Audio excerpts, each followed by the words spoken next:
Summary of the Trojan Women by Euripides. Athena and Poseidon, two gods, come down from the heavens at the beginning of the play to talk about what happened after the war between the Greek troops that invaded Troy and the people who lived there. Poseidon has sided with the Trojans, but Athena has sided with the Greeks. But she has now turned against them. Ajax, a Greek fighter, raped Cassandra, a Trojan woman, in Athena's temple. The goddess thinks this was a very rude thing to do. That's why she asked Poseidon and Zeus to help her make the seas rough so she could punish the Greeks on their way home. The gods leave, and the story of the mortals starts. On the stage, there is a broken wall and a tent with the newly captured women of Troy inside it.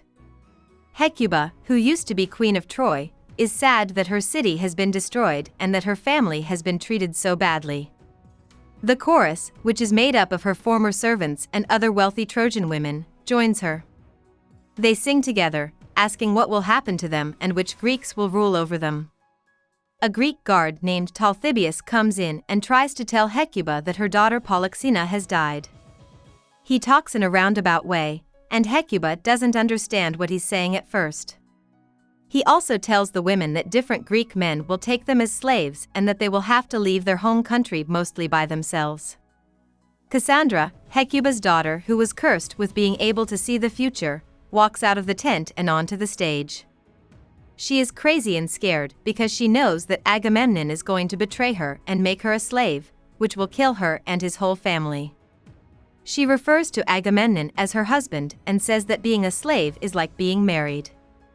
Since she can see the future, she knows she can't stop it, so she gladly boards Agamemnon's ship.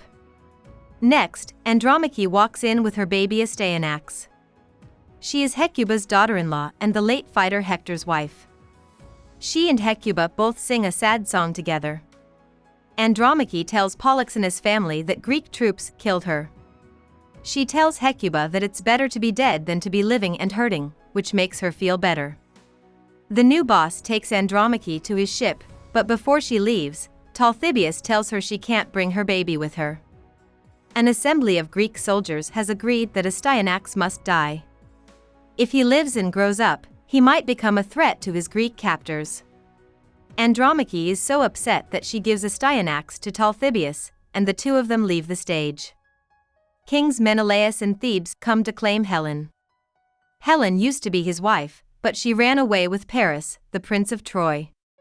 The Trojan War began when Menelaus called together his friends and went after her. As a message to all cheating wives, Menelaus now plans to take Helen back to Sparta and kill her. But first, Helen tries to make her case. Someone else, Hecuba, who was listening, says Helen is telling lies. Helen says she was taken to Troy against her will and held there, but Hecuba says she left on her own free will and is to blame for the city's destruction. Helen doesn't sell Menelaus, so the two of them leave together, with Helen as his slave. In the last scene of the play, Talthybius comes back with Astyanax's body. He lets Hecuba dress him and do the funeral rituals. He also gives her Hector's shield, which will be used to bury the child. She feels sad about the death of this young person and thinks about how her city and her family have been destroyed. The Greek ships start to leave, and as they do, the last few Greek troops set fire to Troy. As their house burns, the Trojan women sing a melancholy song and prepare for their new life. About the author. Euripides is a well-known Greek poet from the ancient world. Even though he wasn't as well known as Aeschylus or Sophocles at the time, his work has been loved by people for almost 2,500 years. Aside from his plays, not much is known about Euripides' life. He probably came from a rich family and never fought in a war or served in the military. He first entered dramatic competitions in 455 BCE, when he was 30 years old, and continued to write in plays until he died. In fact, his son created his final tetralogy after he had died. Hope we summarized it fully and you liked it.